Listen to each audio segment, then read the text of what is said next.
Shelter lines stretching around the corner. Welcome to the New World Order. Families sleeping in the cars in the Southwest. No home, no job, no peace, no rest. Bruce Springsteen, the ghost of Tom Joad.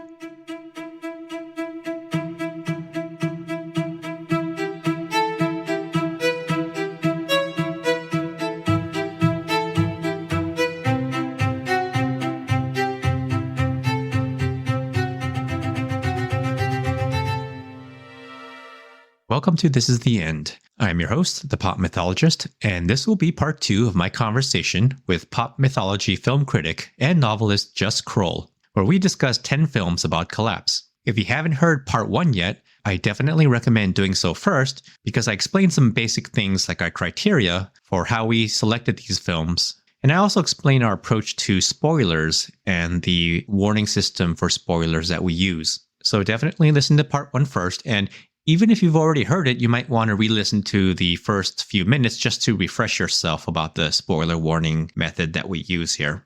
Other than that, I want to get right to part 2 of this episode. But just very quickly, I want to set up some context by mentioning that the last movie we had discussed at the end of part 2 was the film Idiocracy, directed by Mike Judge. And so we had just finished talking about that movie. And as part 2 begins, I introduce the next film. Okay, let's get right to it. In Idiocracy, we see a world where, well, this one part that we actually didn't talk about, it was the garbage, right? The waste, the trash that gets out of control in that future. Well, in our next movie, and I think you know what's coming, waste has not only gotten out of control, it has literally taken over the entire planet to the point where the ecosystem has been destroyed. And so just tell me which movie is next. Oh, we're talking about WALL-E. It's the one animated film on our list, even though we discussed numerous potential other works of animation to include. And probably we could do an entire separate list of animated films about collapse. So WALL-E, okay, directed by Andrew Stanton, obviously one of Pixar's amazingly consistently good films. Yeah, they had that run about this time where this one, and then it was Up, and then I think it was something else, and then it was like Toy Story 3. But yeah, I was a late convert to the whole 3D animation thing because, you know, being a comic book guy when I was growing up, I was very much into the hand-drawn animation. I was very much not into computer. But WALL-E, Up, and sort of Toy Story 3 made me understand, like, this is really, really good material. Yeah, I mean, Pixar just had this ridiculous run of just, like, it was just one excellent movie after another. And, but in particular, what struck me about this film was how well it works on multiple levels and how, despite the fact that it's obviously a family-friendly G-rated movie, when you think about it, it's actually pretty dark when you get right down to it, right? Oh, so much so. Why don't you start us off? What do you think about WALL-E? What first struck me about WALL-E, because it's the very beginning, is the first 20 minutes, like a third of the film has no direct dialogue whatsoever. It's the part on Earth. It's just WALL-E going out doing his day. It's so lonely and so beautifully animated and created where you see his day, you understand, you see what WALL-E's existence is like, you understand like why he's created this way. There's a lot of questions about why the planet, you know, what happened to it and all this type of stuff. That's not really that important. You accept this as your willing suspension of disbelief. But that first 30 minutes or so of him going around, the overwhelming loneliness and Eve coming in and him watching, you know, the same old musical again and again, and the cockroach friend. It's like something that it's what I imagine a Stanley Kubrick movie for children would be like. And that thought alone is quite compelling for me for the rest of this film. And then you get to the parts where it's complete corporate control to the point where the children are conditioned. You know, A is for axiom, your home. B is for by and large, your best friend. That's bone chilling in its own way. It's funny because of the absurdity. It is bone chilling when you think about, like, okay, now the corporation that owns everything and owns the ship that you're on and owns and creates all the food that you make is your best friend, even though actually we destroyed the planet and we're controlling your lives. Rondo, it's what plants like. Yes, exactly. It's complete privatization of there's no like authority in this movie outside of, by and large, like what happened to the government of this planet. This instead the president or CEO, I want to say Mike Willard, Fred Willard. He is giving speeches like the president of the United States, but he's the head of, by and large. Like, that's disturbing. Well, yeah, that speaks volumes, right? The fact that there's just no difference anymore in that future between somebody who looks and sounds like the president, but apparently is also like the CEO of what seems to be the dominant corporation in that future. But yeah, but to start with what you just mentioned regarding the first third of the film, which is masterfully done. I mean, it's not exactly a silent film, obviously, because there's diegetic sound, but there's no dialogue. It's just this robot doing its thing. And what's amazing about the environment, it has this really realistic look. The mountains of waste and trash kind of have this realistic tint to it, the color and the way it's drawn. And it's just very, other than Wall-E himself, which he looks cute, but the world just looks very bleak and dark. And considering the fact that it's this family-oriented, animated film, I was quite taken aback. I'm like, oh, like this is pretty, in some ways, really serious, a serious film. I mean, arguably they're all kind of serious in some ways, right? But even just like visually, it looked, to my eyes, very realistic and bleak. And well, I mean, I think of, when I watch a movie like this, I think of some of the entertainment that I saw when I was a kid. And, like the Transformers wasn't going to try and do something like this. It was a toy commercial. Whereas Wall-E it's a very satirical film. There's, the people who become morbidly obese out of inactivity, and they just have machines that play tennis for them, and microgravity shrinks the bones and all this. It's surprisingly sophisticated we think it's surprisingly sophisticated for child-friendly entertainment, even though, children in other countries, you look at not all, but some anime that's made for children in Japan, and it's also very sophisticated. Whereas a lot of American children, I think, through television are kind of treated like idiots, treated kind of like, people in Idiocracy. Well, that's the thing that Pixar has always excelled at, right? Which is kind of like giving young children and their parents and adults in general an equal amount of things to appreciate as they're watching. But yeah, so you brought up the people and their complete reliance on technology and constant here again is another theme that's recurrent in our movies, which is distraction and constant stimulation, and such dependence on technology that they have literally lost the ability to walk on their own 2 feet, like not just figuratively, which is also the case, but literally. And again, like the darkness of that, right? If you think about just kind of how scathing critique on like the corporate takeover of everything and just overconsumption and the overdependence on technology and this kind of constant never-ending distraction, right? Like those two characters, it's only when I think two characters are accidentally disconnected from their AI interface. Yeah, Mary and John. Yeah. Very loaded names, by the way, Mary and John.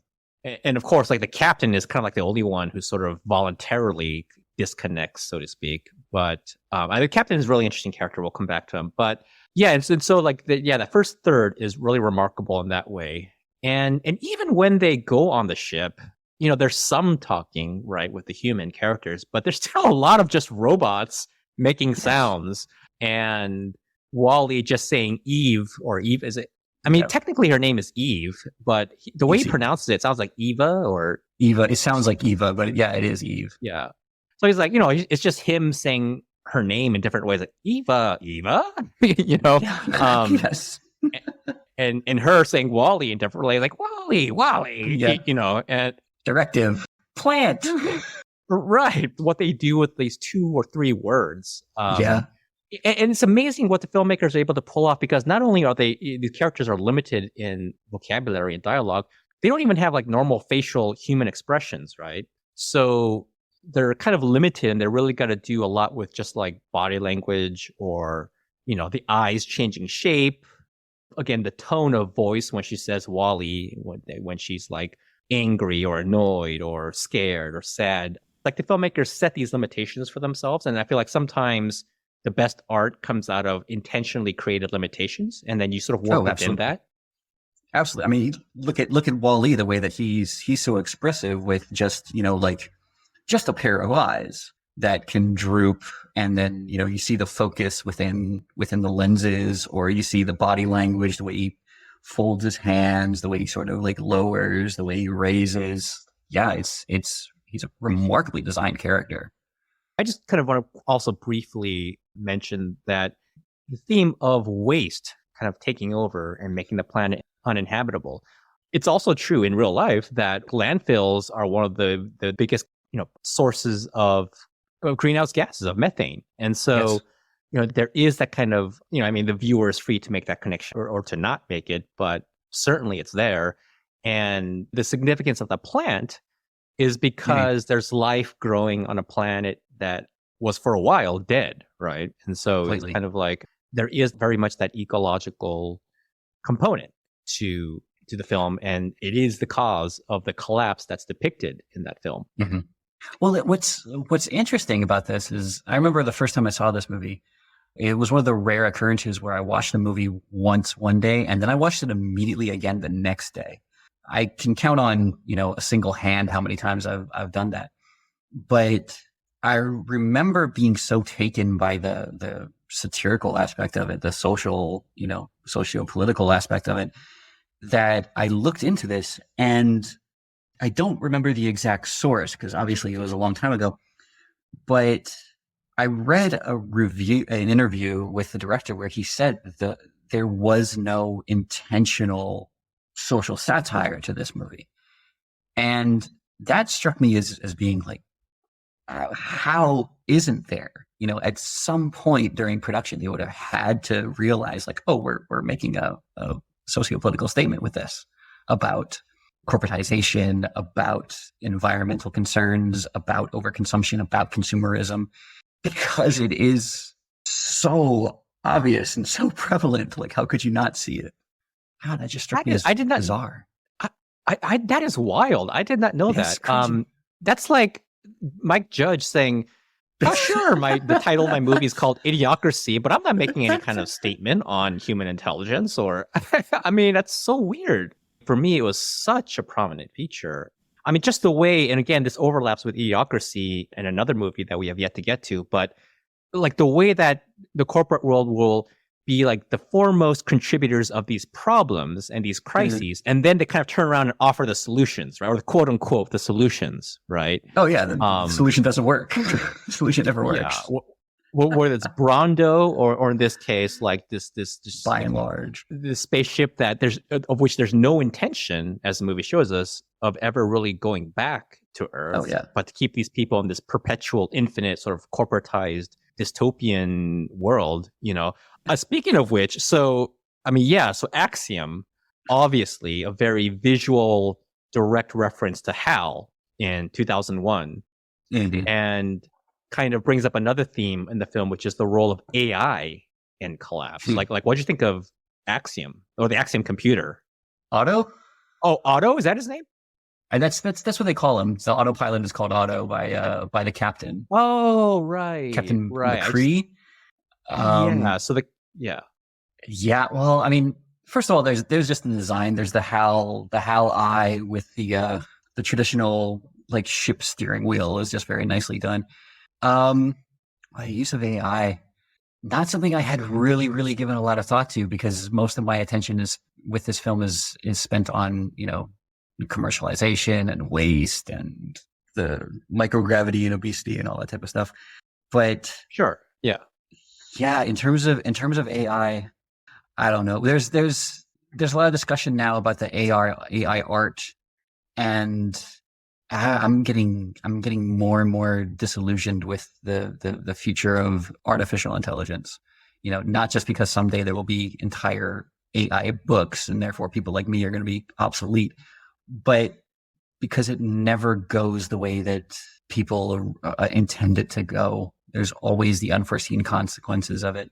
And we have generations of science fiction films warning us about that. And yet we're still charging full speed into it. Yeah, I mean, the captain kind of symbolizes that, where he thinks he's in charge, right? Mm-hmm. But when it really gets down to it, when it really matters, and he actually does try to sort of take command, Otto's like, I mean, it's clear who's really in charge. And Yeah. this kind of displacement of the role of the human being in just the running of society, right? Otto is kind of like the central intelligence of that spaceship, right? And Oh, absolutely. and so you brought up like AI taking over art. That's obviously a very contested topic right now, with people on both sides arguing different points. Yeah, I can very easily see novels written by AI. I mean, even just like some of these, have you gone to some of these, what are the specific names are kind of escaping me right now, but there's one where you can go in and there's a chat window. You just type in a question and it'll write you an entire essay that's very convincing, that it really looks like a person wrote it. I've heard about that because there's like anti-cheat software going around in professor circles. Yeah, professors are obviously concerned about that, and there's some arguments on the other side as well, saying, well, no, it's not necessarily like going to be disaster. I mean, it could be disastrous, but it's not necessarily going to be, and there could be some good things to it as well. So obviously there are like different perspectives, but a very major concern throughout much of science fiction, of course, has been the role of AI in some kind of societal decline or breakdown. So, I mean, like obviously Terminator, right? Yes.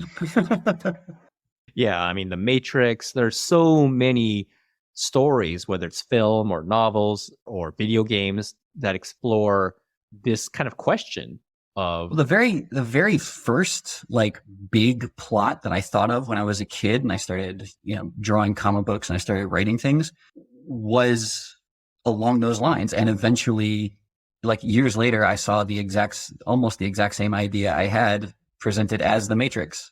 The story that I kept telling myself, one day I'm going to write this story, one day when I'm better, one day when I'm good.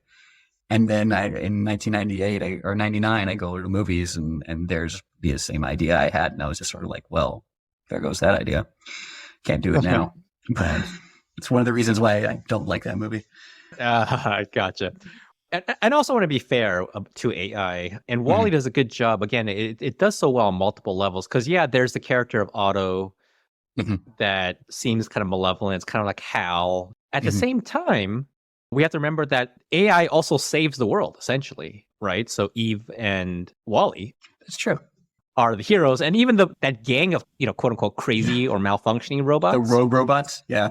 Yeah. Right. Which is like the stuff of science fiction nightmare, usually, like rogue robots gone rogue. Right. That's like the sort of a mainstay of science fiction. But in this movie, they save the day. That is true. The robots that are ruining everything are the ones that are following their program. The ones that are, heroic are the ones that don't follow the program, that malfunction or something along those lines, which is a nice sort of flip of the usual. Of that trope. Of that trope. That's a nice inversion of it. Well, I mean, that's also something that you can sort of look at in terms of human, a lot of the movies that we're talking about, the problems are caused by people following the program, whereas the heroes of these films are the people who don't exactly follow the program. And that's the same thing that happens in this with the AI. Very well put. Yeah, no, I agree absolutely. And I know that people on many of these subreddits groups that I'm on would also agree, because that's kind of like the perennial complaint, right? That there's just this programming that people are just following and not really waking up from. That is one of the major contributing factors of societal decline and eventual collapse. So good point there as well. Another way in which this movie is similar to Idiocracy, actually, is that it's the implicit trust of authority that the captain has. Like, well, Otto's designed to fly the ship. Okay, Otto knows best. I just push these two buttons. I make an announcement. My job's done. The ship will take care of the rest of it. It's the same thing that you see in Idiocracy with the corporate control there. Like Brawndo is what plants crave. Therefore, they know better than I do. But with Wall-E, it's that very programming, it's that very authority that is being used to take advantage of the people, to keep them captive, to keep them there and stationary and consuming. One thing, this is slightly off of that topic, but this movie came out in 2008. I believe the iPhone first debuted in 2008. And the scene, as you mentioned, with Mary and John, the people who, like, at some point they actually put their screens away, that's kind of chilling that this movie did such a good job of nailing. You know, we've all seen people walking down the street that bump into other people, bump into something else because they're too busy staring at their phones. In this movie, they're busy staring at their screens and yapping at the person next to them that they don't notice there's this amazing, beautiful display of the universe right outside their window. And also, even just like wasn't that moment where two friends are side by side and they're talking to each other, but they're talking to each other through their screens? Yeah. So it's kind of like, have you heard about people like they're in the same house or even in the same room? They text each other like, "Hey, you want to go get something to eat?" Yes. I mean, I can understand that if there's multiple floors in somebody's house, you don't want to go yelling down the staircase. But come on, get up, use your legs. Yeah. They're there for a reason. Yeah, get some blood flowing. Yeah, but that's also a great point and a good parallel about the role of authority that you also just made there, which is also partially a theme in another movie that we'll be getting to a bit later. Gosh, I just love thinking about all these overlapping elements and themes. It's so interesting. I like hearing it and trying to think like, okay, which movie is it that he's alluding to this time? Well, before we get to the next movie, I'm definitely curious about what rating you would give Wall-E. Wall-E's an easy 4, possible 4.5, I would say. Yeah. Like if people are looking for, like a short description of these, like 4 to me is a great movie. 4.5 is like an amazing piece of art. I save my 5s for something that I cannot personally conceive of a way to improve without changing its nature. And I mentioned that to some people a little while ago, and they kind of ridiculed me after a while about it. But it's the way that I look at it. Whether or not other people understand that, I don't know. But it's something that even if I was to look at it and say, well, this could be made better, the implications of making that one change might actually make the film worse. That's the way I look at it. I just had my third 5.0 rating this year. So remind me which film that was. Everything Everywhere All at Once. Ah, yes, I remember. Yep. Yeah. That was the one. Yeah. Well, so obviously in Wall-E, you have humanity escaping Earth, going out into space, while our next movie also has at least a very small portion of humanity escape Earth after it's been destroyed. So, Jess, what is our next film? Oh, this is the modern horror classic, Don't Look Up. Yes, last year's Don't Look Up, directed by Adam McKay, who, in my mind, is actually kind of like becoming sort of like a collapse filmmaker, because one of his previous movies was The Big Short, which was basically about the economic crisis and collapse of 2008. But this, oh God, I mean, I don't even know where to start with this one. Well, it was also co-written by David Sirota. Yes, also very important credit to mention. Actually, I do know where to start with this film. I mentioned earlier for Children of Men and global infertility, the whole concept of a high impact, low probability event. Well, it just so happens that professional futurists consider this scenario as well. And obviously in this movie, it's symbolic, but even taking it just at the literal surface level of a comet or an asteroid hitting the Earth, it actually is a scenario that futurists look at and think about. Because, again, even though there's low probability, it's very high impact potentially, and has enough probability for there to actually be, as the film itself shows us, a real life planetary defense coordination office. And there's also a planetary defense conference that takes place every 2 years where people get together and share research and talk about stuff.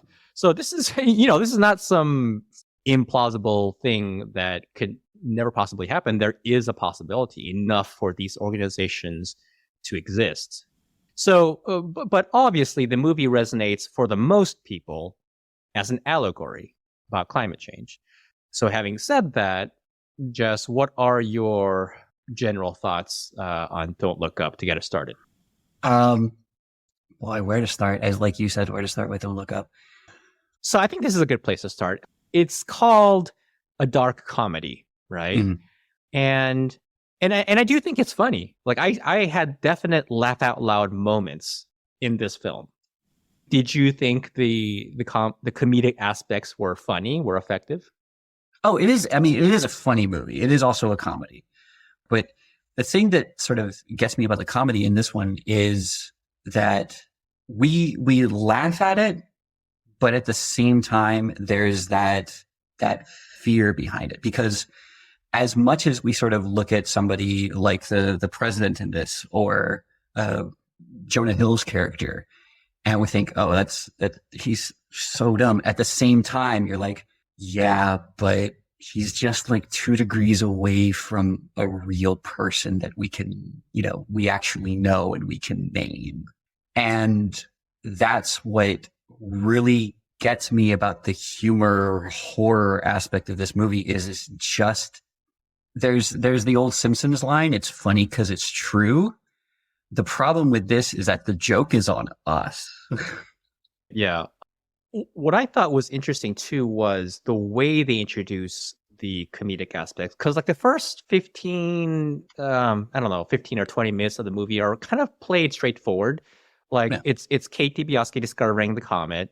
She calls Professor Mindy, like he gets all the students together. And it's kind of pretty like just normal. It's just like serious, And if you went into this movie completely blind, like not knowing anything, the first indication that something is not right is Jonah Hill's character, right? Because they're waiting at the White House.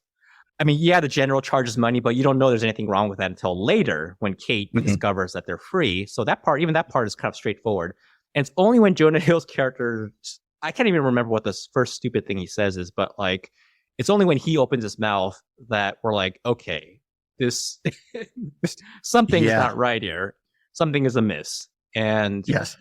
And I thought that was kind of interesting, and obviously the heroes, Randall Mindy, Kate DiBiase, Professor Oglethorpe, they continue throughout the entire film to be normal and serious, which is why it's like we sort of vicariously experience this, oh my God, what the hell, people kind of feeling, right? Yeah. That a lot of people in real life experience, where, and certainly activists in particular, where they're just trying to just get people to either pay attention or believe them, or if they already believe them, tend to step up the level of concern and action, because you have like Jonah Hill's character, which is obviously like belongs in idiocracy, right? Yes. Just clueless. And then you have levels, and then you have like someone like the president who's not quite as dumb as he is, but is still a little bit dumb, but is smart enough to be sort of like strategic politically. And so she's thinking about the midterms and is worried more about how this will look. And I don't know, there's like all these different levels of obstacles that the characters have to go, like so the journalists, the anchors of the talk show, they're not dumb. It's clear that they're not dumb, but they're just so completely fixated with the singular goal of just making the show be like a light distraction, be funny, that they can't stop to really absorb the gravity of the situation, right? So there are these different levels of resistance that the protagonists have to deal with. And with each kind of resistance, trying to figure out how do we like get around this? How do we get around like Jonah Hill's stupidity? How do we get around the president's sort of calculative nature? How do we sort of get past the shallowness of the media? I mean, even a nominally quote unquote serious publication, was it? I can't remember. Was like the version of the Washington Post in the movie or something? It was a Washington something. I can't remember it. No. Yeah, but there was like a newspaper, I think, that was kind of like a stand-in for maybe like a Washington Post. Yeah, it was like there was the BuzzFeed writer, and then there was the Washington Post writer or something like that. Yeah, right. there's a BuzzFeed writer who obviously only cares about like the clickbait headline, but there were like these, quote unquote serious journalists who even then they're just kind of like, we're just going to give up on this story. You mentioned with the Jonah. Oh, can I cut you off? Yeah, absolutely. Go ahead, please. Okay, sorry about that. You mentioned the Jonah Hill character. Jonah Hill's character to me is, in terms of like levels of humor, Jonah Hill's like the cheap humor. He's the one that is the most overtly comedic. He's sort of the easy laughs. Like, oh, okay, yeah, I can see he's stupid. He belongs in idiocracy. He's very crude, saying those things about his mom.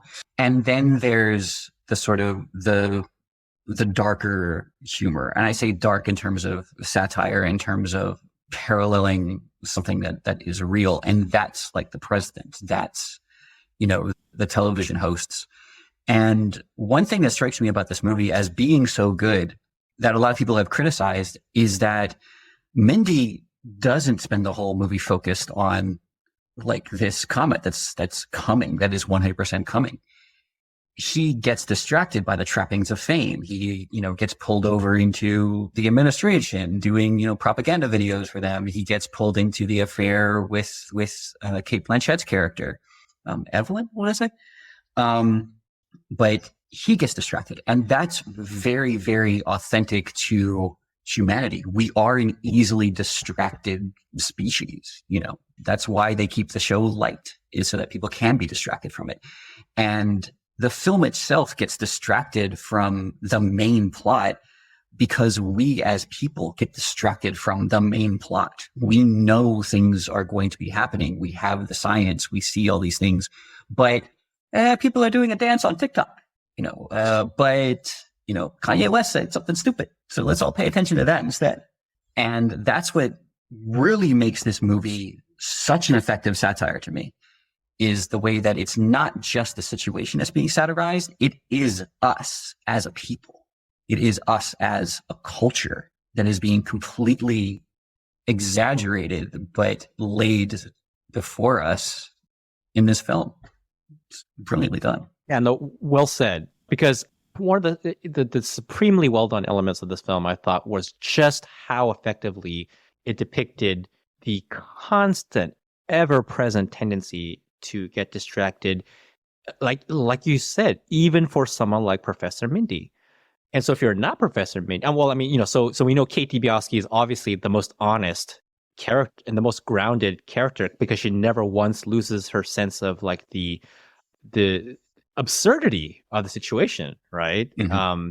Eventually Randall Mindy comes to his senses when he has a meltdown moment on TV.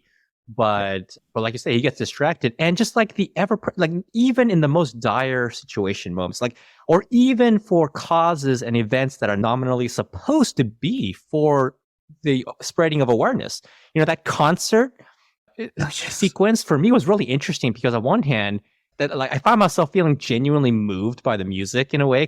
But the people are waving their phones or their lighters or whatever. I'm like, oh my God, it's so surreal. It's like they're all about to die, and they're just kind of like doing this concert. It's almost like even the very thing that's trying to bring awareness, it's almost like it's co-opted. Yeah.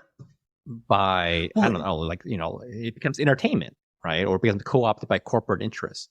Yeah. Well, and then in the song, you have what's his name, DJ Cello, the Kid Cudi character, come out and do the little rap break, and it's completely off the topic of the actual song. So even within the song, you have a distraction to keep the sort of commercial appeal of it, or they can't even keep focused in the span of a 4-minute, commercial pop song, which is. That's amazing, because I actually wasn't really even paying attention to his lyrics. But that's a great point. I mean, and obviously, like, the theme of distraction is a prominent motif in a few of our films. Yes. Idiocracy, obviously, from what it sounds like, to an extent, in Donbass as well. But I think Don't Look Up nails it so hard. I mean, it's just like, I can't even imagine a better. It's no wonder people found it so cathartic, right? Because no matter what our heroes do, and they do everything, the people just go back to distraction in the very end. I mean, even like So there's that one sort of like stand-in for Fox News or whatever. There's that one guy who's like, I mean, this is literally like hours before the comet hits. Yeah, the Michael Chiklis character. Yeah. Yeah, the guy, he's like, oh, the top Patriot story News. right now. Topless urgent care centers. Yeah. Oh my God. And like it never ends, right? The layers upon layers of distraction. And then there's that amazing shot towards the end where there's that rooftop party. Mhm. And then on the ground floor in the streets, you see like rioting going on. Mhm. You know, so I mean, that's where we get like the sort of overt collapse aspects, right? Where society is just breaking down in the face of this impending doom. But it just shows that kind of complete removal from reality with that rooftop party. The rooftop orgy. It's an orgy going on the rooftop. Yeah, it might be their way of saying like, okay, let's go out with a bang, so to speak. But Yeah. but it's also kind of just also arguably removed from reality. You know, I mean, the most grounded, true to life response is the very end with a family, right, around the table, Mhm. in which they've done everything. There's nothing more to be done at this point. And so what do? Well, yeah, you could go party, you could go get drunk, you could whatever, join an Yeah. orgy, I suppose. But they choose to just relish the small things that people in day-to-day life take for granted that will become jeopardized in a situation of crisis. And I actually didn't mean to bring up the ending so soon in this in the discussion of Don't Look Up, but that is just such a beautiful scene where they're just kind of focusing on the small things, which I feel like in a real life collapse scenario is going to be the kind of thing that will keep people sane, is remembering to come back to the simple pleasures and the small things in life that really matter. Like when you lose all the things that have been distracting you every minute, you know, or like in Wall-E, when you get disconnected from that computer interface that's 24/7, what are you going to do if you're dependent on that? You know, people these days often joke, I can't even be without my smartphone for like 10 minutes, blah, blah, blah. Well, what happens when all that kind of infrastructure breaks down? You know, or something as simple as a power grid failure, for example, which we're seeing right now across the country. Mm. What are you going to do? Well, you got to learn to sort of just remember to appreciate the small, so-called boring stuff that really is the important stuff when you get down to it. And I think it's the last line of the, obviously there's the post-credit scenes, but the last line of the film is when what DiCaprio's character, Mindy says, we really did have it all. And that's such a haunting line to me, because he's not just talking about, the distractions and all that. He's talking about, we had the ability to stop this. We really did have the ability to stop this. And we didn't. We squandered that ability. That's one thing that's one of the reasons why that movie terrified me so much. And like another friend of mine who had a podcast, like after watching this movie the first time, he called me up and we had a 2-hour long conversation where he was just so distraught from this film, thinking like nothing he does is of any importance because of these types of issues. But what struck me with that line is, like when you look at human development, when you look at what we have been capable of, we have solutions to so many of the problems, or we can make solutions to so many of the problems that we face. We're just not doing it. And that is our choice. And that's what gets me with this film is what happens in the end. The destruction is their choice. The people in this film chose that to happen through their own inaction, through their own hubris, through their own greed, through any number of factors that we see every single day. That's why it's so disturbing. But let's take one of those things you just mentioned. Let's take the greed, because I think that's a major theme in this film.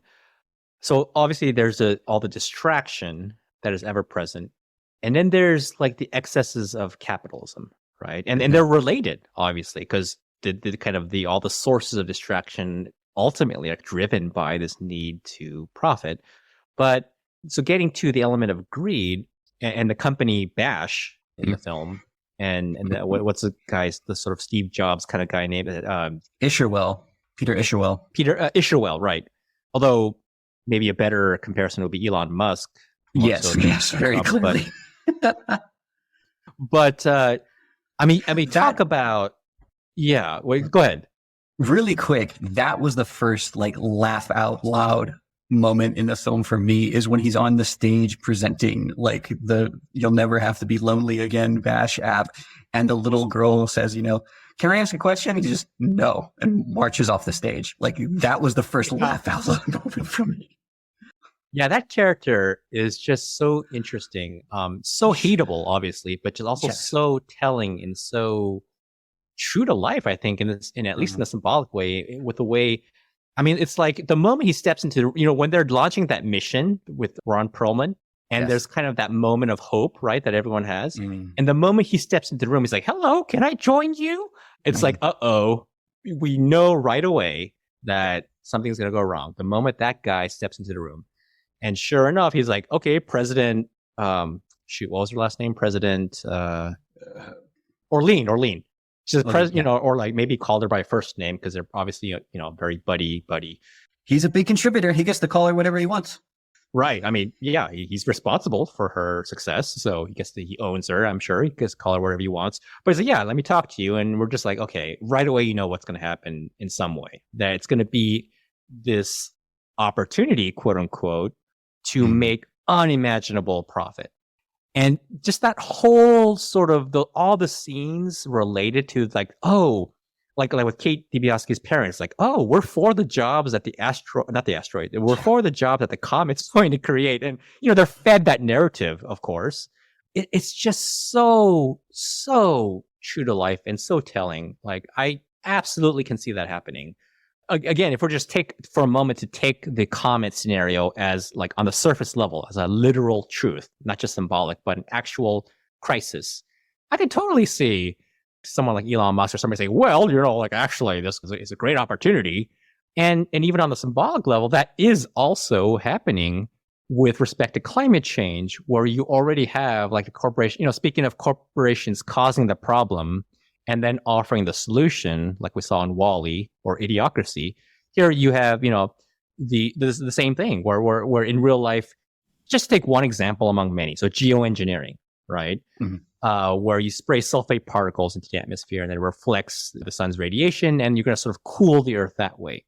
Well, there are so many things that could potentially go wrong. And I'm not saying that's necessarily just not a viable solution at all. Like maybe, who knows, maybe there's a role for it to play. But I kind of do see this narrative that's kind of starting to be told, where it's like, it's almost like people are starting to already assume, well, that's going to be the way we're going to do it. And so in the meantime, we just keep on doing all the same things we're doing, and geoengineering will save us. I mean, this is not one of the movies that we're going to talk about, but that's how Snowpiercer starts, man. That's true. That's the premise of Snowpiercer, is geoengineering gone wrong. And sure, it might not be like a nuclear, not a nuclear, but like a winter wasteland necessarily. But there's so many like feasible things that could go wrong. Like agriculture, for example. Not to mention like seasonal affective disorder multiplied exponentially. Like perpetual seasonal affective disorder. Mass suicides because people are so depressed because there's no light. There's so many things that could potentially go wrong, and yet I guarantee you we're going to see corporations be like, "Oh yeah, just trust us. This is going to be, this is going to be the solution." You're going to try to patent all kinds of different technologies. So it's like it's we're already seeing what happens in Don't Look Up with Bash and Isherwell happening now. It's so real, true to life. Yeah. Well, I mean, there was a couple of weeks ago, there was the successful test of nuclear fission. And I remember reading some material and listening to a couple of podcasts about that. And it is a really fascinating technology. But I remember a comment that I read, just a passing comment, saying like, this needs to be nationalized as soon as possible, because once corporations get a hold of nuclear fission technology, it's not going to be the solution that people think it is. And when you look at Don't Look Up, the missions that are going to succeed are the ones that are whether or not people want to say like government is good, government is bad. It has good, it has bad. But in the film, at least, it's preferable to what Bash offers. The nationalized, the internationalized mission is the one that's going to succeed, that should succeed. It's when the characters or the president of the United States, when President Orlean pulls out of the international mission to destroy the comet, that things go wrong. And something that I didn't notice until rewatching the film now. So they want to mine the comet for its, rare earth materials. And in terms of, who is the real world parallel to Isherwell, he comes on stage and the first thing you think is like, oh, he's a Steve Jobs, Bill Gates type. Elon Musk's fortune came from his dad's emerald mine. He's a miner. That parallel just struck me so big the second time I watched it. Whoa. Yeah, no, I think, like you said, once you get past the sort of immediate surface comparison, I think in essence, Peter Isherwell bears much more resemblance to someone like Elon Musk, for sure. And even just like, the whole space thing is an obvious one, right? SpaceX, that's true as well. All that stuff. And it kind of, and you remember the whole speech when Professor Mendy's like, it's not just about business. He's like, what'd you call me? Did you call me a businessman? And he's like, oh, this is about humanity, the future. He's telling this whole narrative. Like you can tell to get to that point, he's going to, just like Elon Musk, he's going to have to be a gifted storyteller. And he's like, no, this is about the future of humanity. This is about our destiny and the stars, and that's the same stuff that Elon Musk is saying about like humanity becoming like an intergalactic species. And every time I hear that stuff, I'm like, okay, well, gee, that's great. But why don't we focus, first of all, on not ruining what we already have, right? Because what's the point of just like going out there somewhere and just repeating the whole thing like, all over again? Yeah. You gotta find another house when you have a perfectly nice house that you can just fix right now. Exactly. Another house to trash.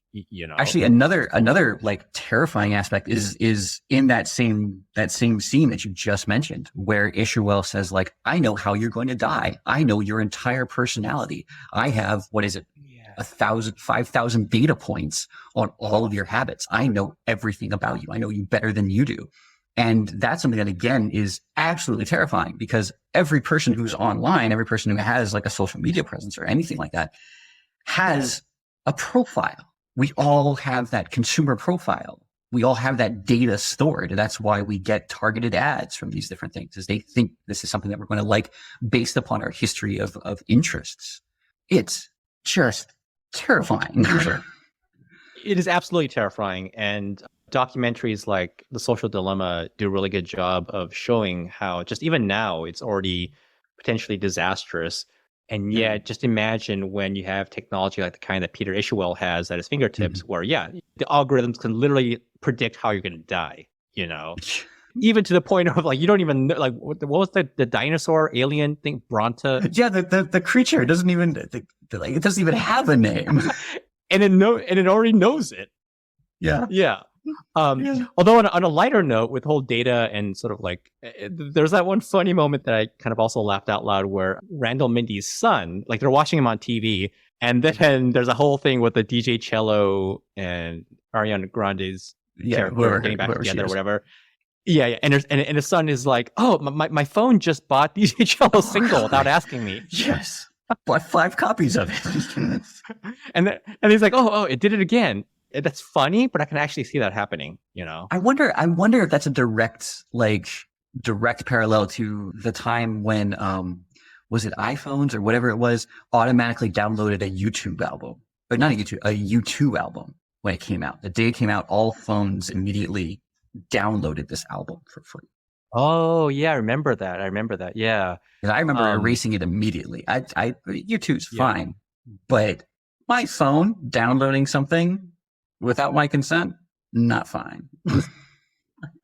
Yeah, and the thing is, I can really clearly see that happening in coming years, where our phones know our tastes. I mean, they already know our tastes so well that I can very much see like a setting where would you like to let us purchase things for you, and you click yes or whatever, and it just starts buying shit like on its own based on, it's kind of like the same principle as the ads that shows you, based on what it thinks you're interested in. It's not a perfect system. You can easily confuse it if you just click around, but still, it's pretty sophisticated. And I can very much see a point, given how exponentially quickly the technology is improving, that it get to a point where it's almost like, in Minority Report with a precog, but instead of precog, it's like pre-purchase. It's kind of like, we know what you want before you know it. Yes. And it's like, no, I don't want it. So no, you do trust us. In 10 days, you're going to really be glad that we bought it for you. And sure enough, in 10 days, you're like, yeah, I can see that happening. Absolutely. Instead of like in 10 days, you're going to murder your your neighbor, it's in 10 days you're going to buy this, so we'll just buy it for you. Yeah. That's disturbing. Well, I mean, like in terms of social media right now, something that baffles me is when I see an ad, and most of the ads that I'm getting lately on like Facebook and whatnot is like women's clothing, and I'm looking at going, what did I click on to get this as a possible purchase? Why does Facebook think I'm going to buy women's clothing? I'm not, nothing against guys who wear women's clothing, but that's just not what I do. And I've never purchased a piece of women's clothing in my entire life. So why am I getting this ad? Maybe it's bash level technology. Maybe it knows something that's going to happen that hasn't happened yet. I mean, maybe in 10 days, I'm just really, really going to need a skirt. You might need to buy a present for someone, or who knows? Well, maybe that is true. But it's been showing me that for months. I just don't know what I clicked on to get that. But one thing before we move off of Don't Look Up, because I've been championing this movie ever since it came out in discussions with my friends and all this type of stuff, and a lot of people really hate this movie, and the criticism is always that it's like a shotgun to the face. There's no subtlety to this movie whatsoever. And normally subtlety in my satire is something that I do enjoy, but in this one, and I wrote it in the review, I wrote it in my best of 2021 blurb. I love that this movie is not subtle, because we've seen that American society, it's made for an American audience. We've seen that American society doesn't understand subtlety anymore. We have a big portion of this population who refuses to believe things that are, they see it. There's thousands of hours of video of different events happening, and there are still people going, nah, it didn't happen. No, that's not what it is. No, that's not what they said. No, that's not what they did. It was actually this. It was actually this. There is no room for subtlety anymore. And this film, it's ambitious in that it's a message film, and it wants people to understand the message. It wants as many people to see the movie. That's why it's marketed as a big comedy with big stars. That's why there's such broad humor in it. And because they want as many people to see it as possible, they want as many people to absorb the message as possible. There's no room for subtlety in that. And that's something that I do appreciate in this film, is that it's trying so hard to be as broad as possible. That's not something I usually admire, but in this case, they look at it and they go, this is important. So, there's no room for nuance when we still have half of the American people who, when you give them the science, can say, yeah, well, that's not happening, or that's a hoax, or God will save us, or whatever it is they want to say. Any excuse to get away from the evidence that's right in front of them. You can't win an argument with them through nuance. You have to say, I'm just going to bash you in the face over and over again with this. And I appreciate sometimes you just have to scream on live TV like Kate Dibiasky or Professor Mindy. Or Mindy. Yeah, absolutely. Yeah. The funny thing was, I remember when this movie came out, I was a few days later, I took a trip up to Seoul, and I saw somebody watching that exact Mindy scene on their phone on the subway in Seoul. And the cinephile in me was like, oh, that's no way to watch this movie. Don't watch it in chunks on the subway. But the other part, the one that wants people to understand, is like, well, I hope that more people are watching that scene and they're picking it up. Apparently they didn't, though, because we still have the same debates going on a year later. Yeah. Well, so the doom-like ending of Don't Look Up. Oh, here we go. Could be a natural transition to our next movie. Actually, it could actually be a transition to possibly two other movies on our list. Let me explain how. So the post-credit scene in Don't Look Up shows Jonah Hill's character climbing out of the rubble, having apparently survived, right?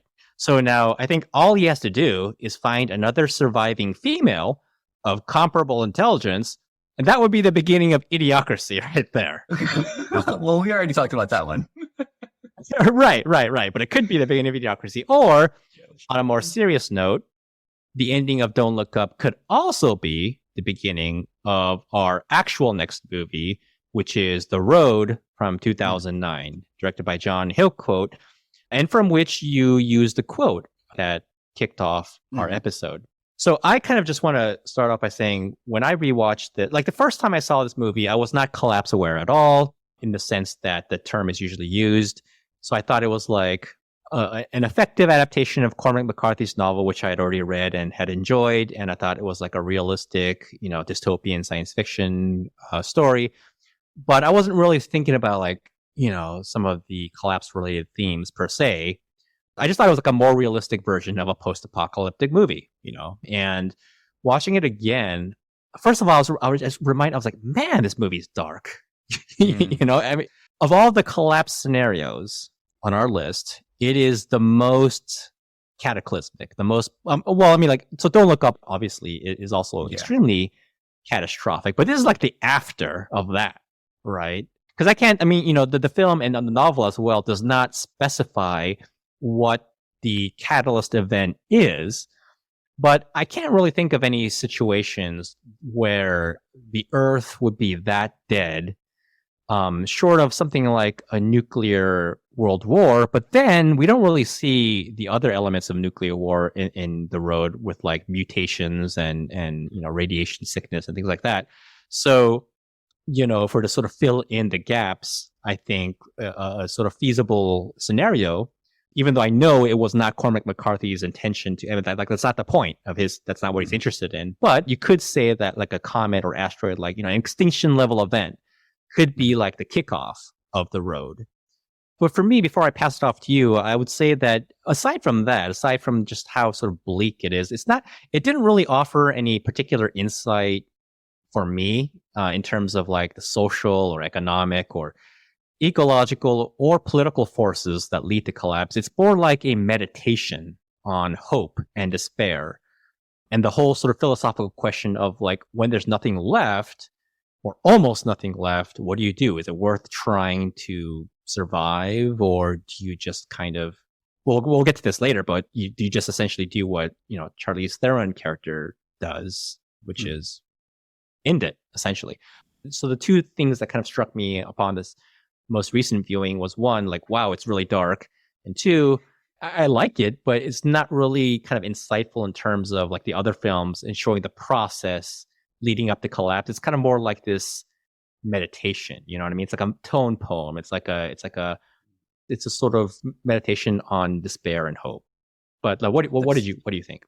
That's a really good point about it being more like a tone poem, because of all the films we're talking about, I wasn't very taken with this one, to be honest.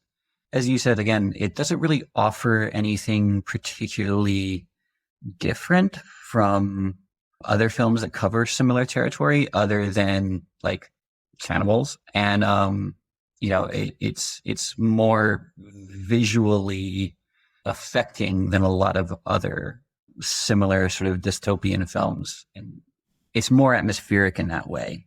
But there's not much of a narrative. It's just, the father and son walking, trying to avoid trouble and survive. It doesn't go into really a cause other than, again, dust. There's a lot of dust everywhere. And there's the carrying the fire theme throughout it, and the necessity of being the good guy, even though the man obviously does some things that a good guy would not do. I didn't connect with it as much as I did the other films. Yeah. This might slightly take us off on a tangent, but something I thought was interesting that I was thinking about upon a rewatching, and I actually did think about it while reading the book, actually, which I did before seeing the movie the first time when it came out, because I am kind of, in some ways, a fan of Cormac McCarthy. I do really enjoy his prose, his style, but something that over the course of reading several of his books, and then in The Road, something that I kind of noticed was, and it's most prominent in The Road, but it's almost like, so first of all, female characters don't really play a prominent part in any of the books that I've read. I mean, maybe in some other books that I haven't read, but they're not prominent, even when they appear. Writer. Yeah, even when they appear, I mean, it's almost like Clint Eastwood or something. It's like, even when they appear, they're just kind of like these sort of decorative kind of, things. But then what struck me about The Road, both when I was reading it and upon this most recent viewing, was on one hand, the character of the mom, Charlize Theron's character, I mean, it is kind of in some ways like a very striking portrait of despair. And I feel like would be present in such a apocalyptic world if that were to occur. But, and especially with the way these characters kind of given these archetypical names, you know, the man, the boy, and then the woman. So it's almost like I get this feeling like women are not reliable. You can't trust them. They're going to fall apart. They're going to give up. And it comes down to the good old man, the dad, to, you know, lead the boy on this journey to safety. I'm not saying that absolutely that's what it is, but it's a potential interpretation. And again, coming from someone who has read a number of Cormac McCarthy's book, and again, I am on the whole a fan. I do think he writes some very beautiful prose. But yeah, there is this element that I found kind of interesting and kind of problematic. I was just wondering what you thought of it. Yeah, I haven't read as much McCarthy as I should because I know he's an important writer, and I did study him I took a graduate school class immediately after graduating undergrad, where we were supposed to read one of his books, and I couldn't find a copy of it.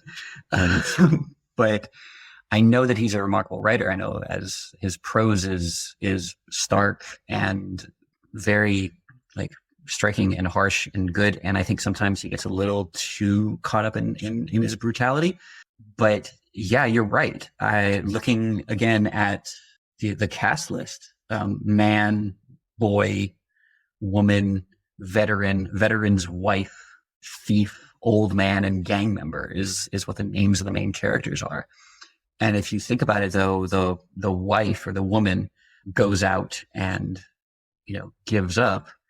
The veteran's wife, the only other real female character, just follows her husband around and takes care of the kids while the husband does the hunting and the gathering.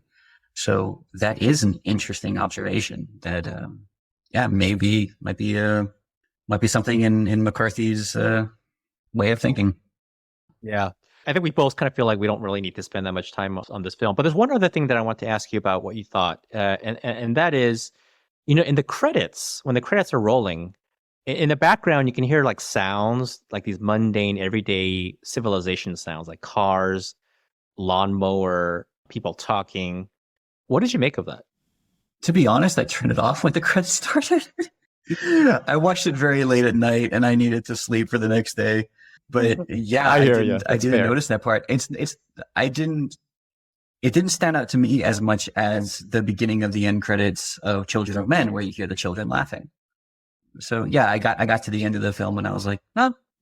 The main takeaway I had from The Road was life sucks after the apocalypse. That's what I got from it. I was like, yeah, life sucks after the apocalypse.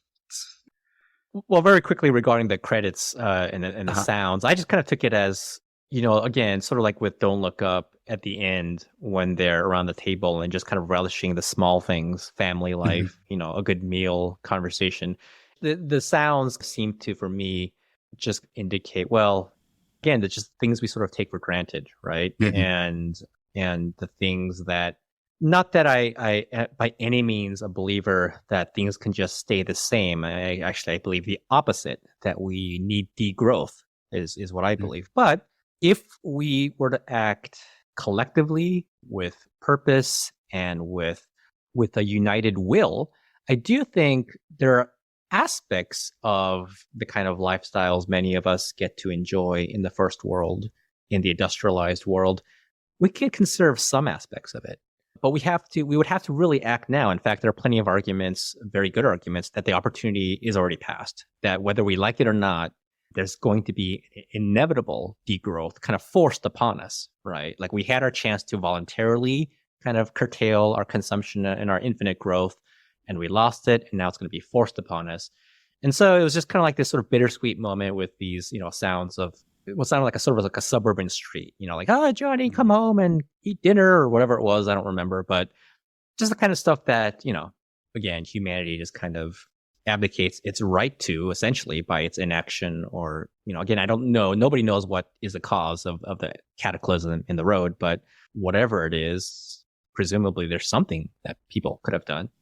I feel like on the whole, I did like it a little bit more than you, in the sense that simply, I don't know, I just kind of again, as kind of like a tone poem or like a meditation, I found it to have a sort of like a dark, stark beauty to it.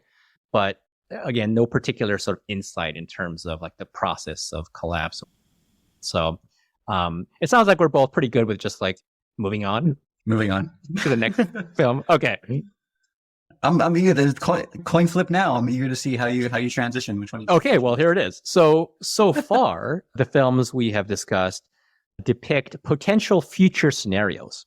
But I also wanted to have a couple of films on our list that examine aspects of collapse that have already occurred or have been occurring and are still occurring.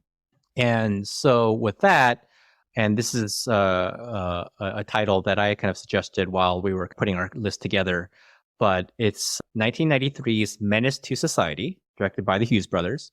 And I can imagine that some people's immediate reaction would be like, what place does that movie have on a list of films about collapse? And so if you're cool with it, I think I just kind of want to start off by explaining some of my thoughts on why I do think, in some ways, at least, it is a film about collapse. Are you okay with that?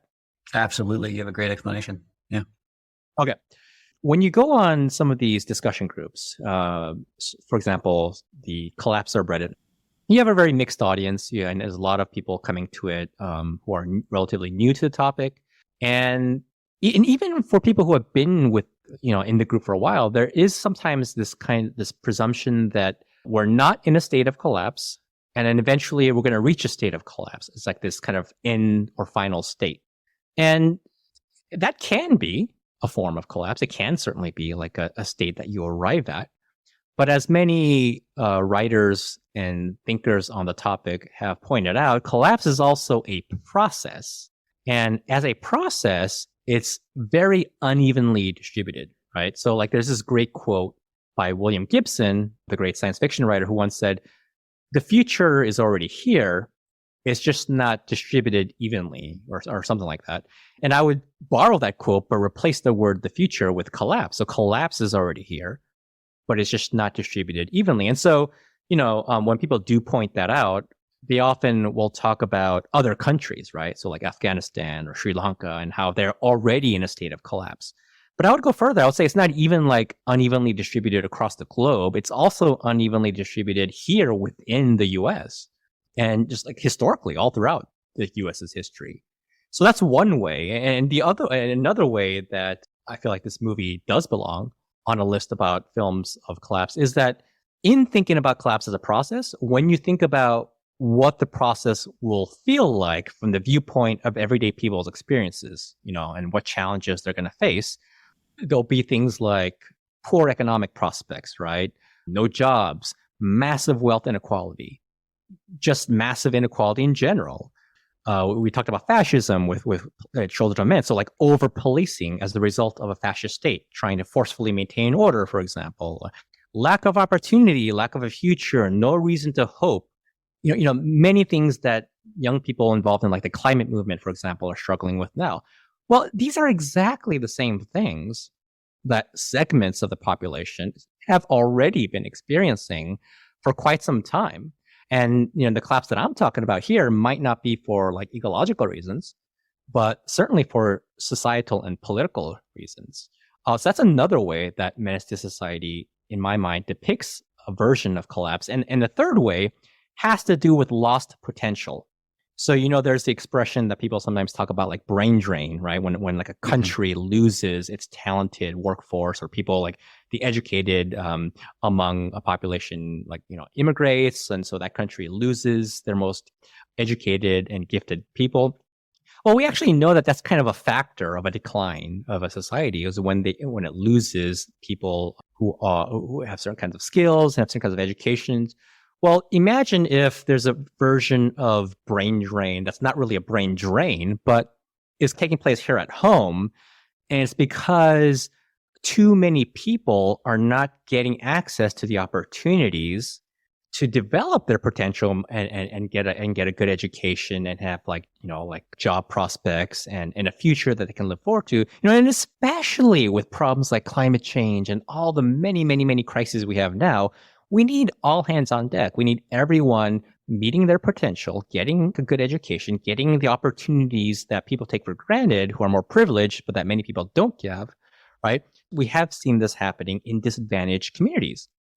And so there are actually many, I could have easily chosen any number of other films, but I think the reason I chose this film, it's more like timing, because you know how Netflix has that thing where sometimes you're like, oh, this movie will be available until December, whatever. So like I was like scrolling through Netflix. I'm like, oh shit, Menace to Society. I love this movie. Oh, it's going to be available until December 20, whatever. It's like, oh, I better rewatch this. And yeah, it's so striking for me how here is a form that people don't usually think about when they talk about collapse, but that has been going on, is still going on, and is like a portion of the population that is already experiencing the same kind of end result that we think about when we think about collapse, like no prospect of a future, no hope, so you fall into nihilism and violence. It's already been happening. And I think there's this kind of privilege bias that we see even within collapse-aware communities, that something like this is not collapse. Oh, but like climate change is collapse. No, I argue this is also collapse. It's that's my spiel. You're absolutely right. It's sort of the same result that people talk about without the same cause. And when you're talking about issues, most of the time it's the result that is the concern, not the cause of that result. So yeah, the effects that are shown in this film, and the effects that we know are happening in some neighborhoods right now and have been happening. This was made in 93, I think. Neighborhoods are still this way for the last 30 years now. It's unbelievable. And in terms of, as you said, there are a number of films that deal with this topic. I think it was the year before, the same year, or right around the same time, was Boys in the Hood. But I saw that movie a long time ago. I don't remember it super well, but watching Menace to Society as compared to other inner city movies, this one struck me as a lot less sensationalized. It's stylistic, but it's not super sensationalized like a lot of other ones are. And it's not sort of a big plot pushing it along.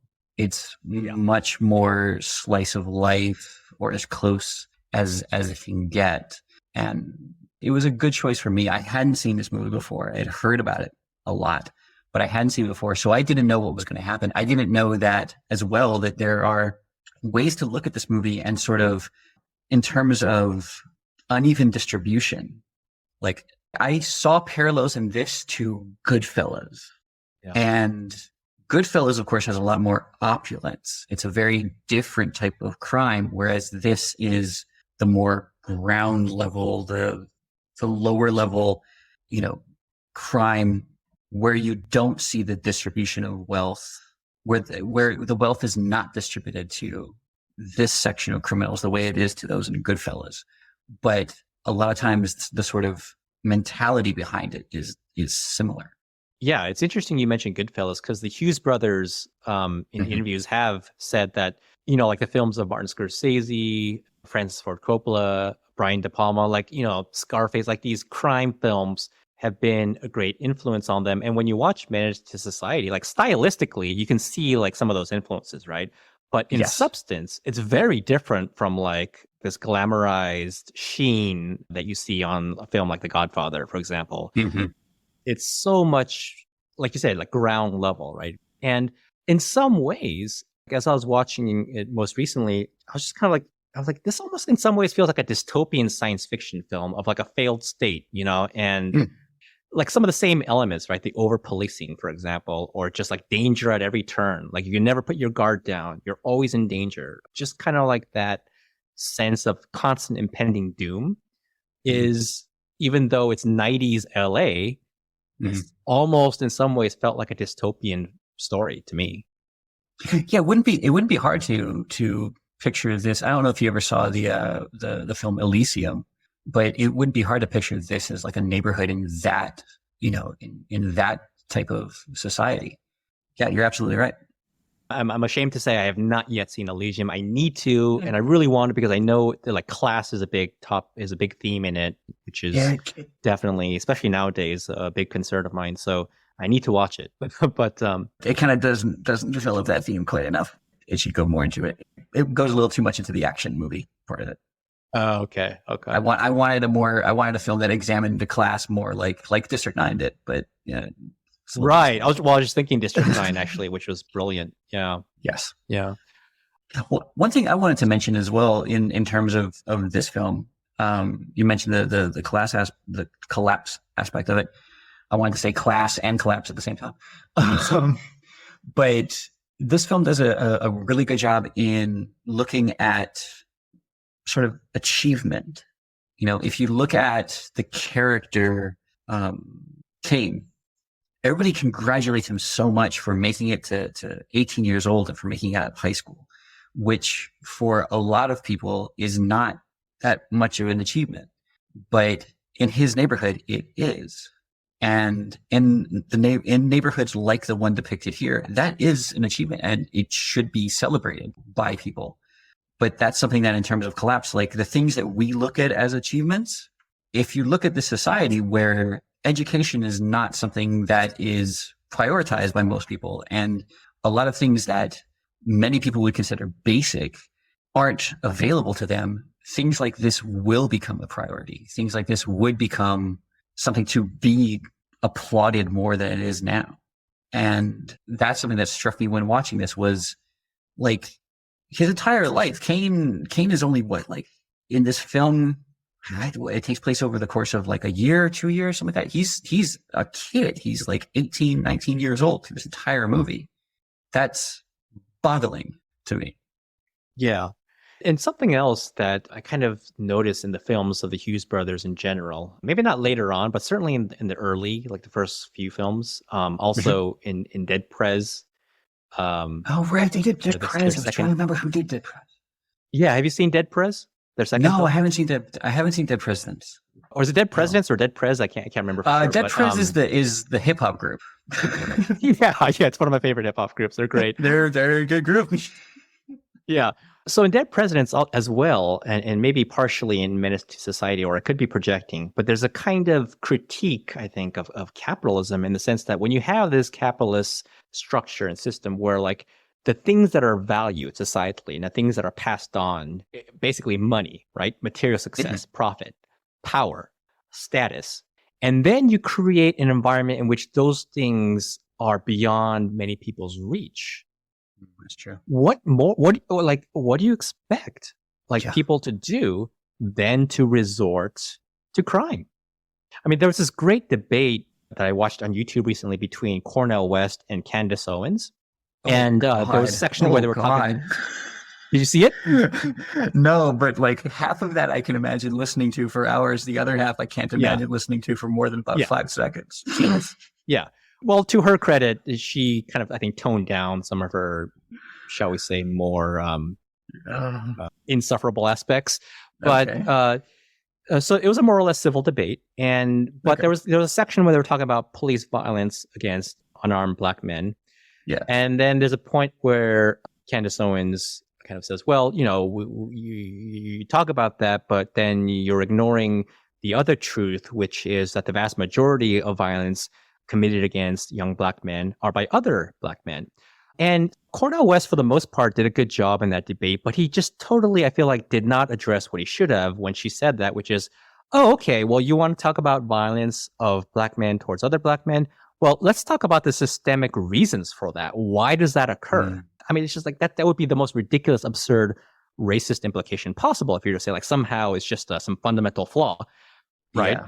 But neither of them, I mean, certainly not Candace Owens, and predictably so, but even Cornel West, I feel like, lost an opportunity to say, well, okay, let's talk about why that happens, and especially because he's a very outspoken critic of capitalism. So I feel like, I think like he overall did a good job, but this film, I feel like, is kind of like this subtle critique. It becomes more pronounced in Dead Presidents, I feel like, because it's kind of a similar situation where this veteran comes back from Vietnam and just like, he's kind of spat upon, as many veterans were, and just the fact that he was also a black man just kind of made it even harder.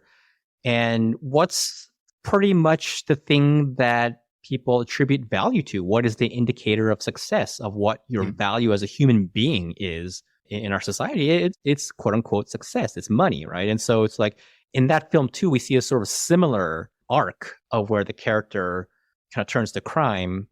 And I won't give away, that's a separate movie. It's not part of our list. And so, we can have spoilers for our list today, but I'm not going to give a spoiler for Dead Presidents. But yeah, I feel like the Hughes brothers have like this kind of ongoing, in their early films, this sort of ongoing critique of capitalism. I don't know. It's just kind of an interesting thing that I kind of feel like I might be projecting onto them. But no, I think you're absolutely right, because if you look at Menace to Society, one of the main crimes we see Kane do is, he, as soon as he gets a car, he wants a set of rims, and he's not going to pay for them. He's going to steal them. But that's like a symbol to him. That's a symbol of status. It is having, shiny things on the wheels of your car. And that's a function of capitalism. That's a function of materialism.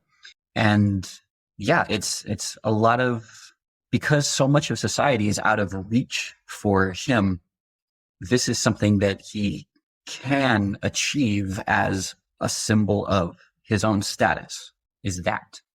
Exactly. Yeah, very well said. But I'd like to see Dead Presidents. I've heard good things about Dead Presidents, just never got around to it. I really like it. It's sadly the first Hughes Brothers movie I ever watched was From Hell. Oh yeah, that's their later sort of era. Yeah, not a great movie. Yeah. I feel like the Book of Eli was like the sort of bridge where they go from like these early critical films that sort of examine society and injustice, and then you get the Book of Eli, which is like, conventional sort of post-apocalyptic film. And then you just have like these kind of like Hollywood-ish kind of things. Wasn't it their last movie? I thought that was their last movie. From Hell? No, Book of Eli. Oh, okay. Maybe I'm getting the chronology wrong, but yeah, I very well. Oh yeah, that was their last movie together. That was their last movie together. Oh, okay. Okay. But yeah, you're not wrong about them doing a lot more commercials though. Which I understand, but I would. My favorite two films of theirs are their first two. Menace to Society and Dead Presidents. So I kind of wish they would just sort of stayed on that kind of track. That's where they're sort of covering. I think that's when they were doing more personal things. Exactly. Yeah. Well, speaking of staying on a track, our next film is a bit of a road film. And although I guess you could say The Road is also kind of a road film in a way, right? But yeah, so this one it's our one sort of old classic black and white film on the list. It's 1940s The Grapes of Wrath, obviously based on the novel by John Steinbeck, directed by John Ford, and I must say, cinematography by the great legendary Greg Toland, who also did the cinematography for Citizen Kane, which, I mean, like, I think you and I both feel like Citizen Kane is one of the best films ever made. Yeah, it's a textbook. But I think Greg Toland is a big reason. I mean, yes, I think Orson Welles was a genius, but Greg Toland, I think, had a big role to play in that. And I think a good documentary, actually, for people to watch is the 1992 documentary Visions of Light, which is just in general about cinematography, but includes like clips of Greg Toland's works. And you can see why he's such a revered cinematographer. And in this film, The Grapes of Wrath, you can also see why he's such a respected filmmaker, because, I mean, these so many beautiful shots. I thought, just from beginning to end, with the opening shot with like that desolate field or road or whatever it was, and just the use of light and shadow in this film. But before getting into the stylistic stuff, I guess maybe I'll just quickly kick off this discussion with, this is also like, in my mind, sort of like a historical example of collapse where it might not be, the collapse, right? But it's certainly a collapse in the sense that you have this incredibly bleak intersection of, on one hand, the Great Depression, and on the other hand, the Dust Bowl. Another documentary that people should watch. Actually, it's a great companion film to this movie, which is the Ken Burns documentary, The Dust Bowl. Because, when I was reading about the Dust Bowl in like my history textbooks, I was like, okay. But when I was watching this documentary, it was really educational, because I was like, wow, I didn't realize it was that apocalyptic an event. I mean, it was a terrifying documentary. I mean, it was like some of the scenes and pictures, well, not really scenes because they weren't there, but like pictures they were showing and the things that people were saying in their testimonies. Oh my God, it was like an apocalypse, what they lived through. And yeah, this kind of intersection of an ecological disaster on one hand, with the soil erosion and the Great Plains area becoming completely, the ground just becoming completely infertile and blowing up these enormous dust cyclones, right? At the same time, this crushing poverty as a result of the Great Depression, and these two things intersecting and overlapping and amplifying each other.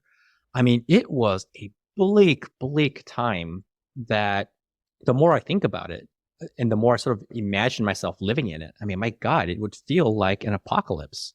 But yeah, so that's kind of like my rationale for the inclusion of this film. And I really do think like some of the events that we see in it, the experiences of these everyday people, is kind of going to be like what I would envision in a future form of collapse with like, because what are they essentially doing? They're migrating, right? They're going Yes. from a place that is no longer inhabitable, seeking greener pastures, so to speak.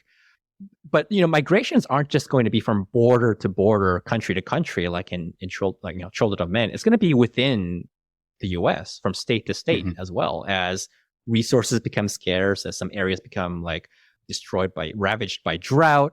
You're going to have populations moving from, like, for example, the drier states to places where it's still possible to have agriculture, and there's going to be like crowding. So you see some of like when the Joad family is moving to California, you see some of this prejudice, right? Some of this kind of like, oh, you outsiders, go back where you came from, kind of thing, right? Yeah. Which I thought was really interesting. And then I want to pass it on to you, but remind me to come back to a question that you raised in our emails, which I thought was really interesting. I do want to address, which is like, man, why is John Steinbeck considered like this quintessential American writer, given all these themes? I actually kind of have like what I think is a possible answer to that, but why don't you share some of your thoughts on the film? Well, along the same lines of the question I mentioned about Steinbeck, there's also John Ford. John Ford is considered like by, like my grandfather's generation, the Searchers and all the John Wayne movies and stuff, the sort of quintessential American. But we'll talk about that later. Yeah, you mentioned a good point that this is very similar to Children of Men in the way that the immigrants between the states are handled. But what's curious to me is you mentioned sort of the intersection of ecological disaster and financial collapse from the Great Depression. And yet something that you see in this movie is the banks are still moving in on this land. The land is unusable, but the bank still has to have it. This bank is still like, but it's ours. It's our unusable land. So even if it's not something that they would care about, or they would even conceivably do anything with, because they can't, it's still like, no, it's ours. We still have to have it. We're still going to knock your house down, even though it's completely unusable, but it's our unusable land. And yeah, it's. I didn't know anything about the Dust Bowl before we talked about this movie. I think I mentioned like that sounds to me like a championship football game for the universities. But then going in and reading, reading about this and reading more about, I've read Steinbeck novels. I never knew that this is what the book was about. I never knew it was along these lines. So it was good to see that. In terms of collapse, absolutely.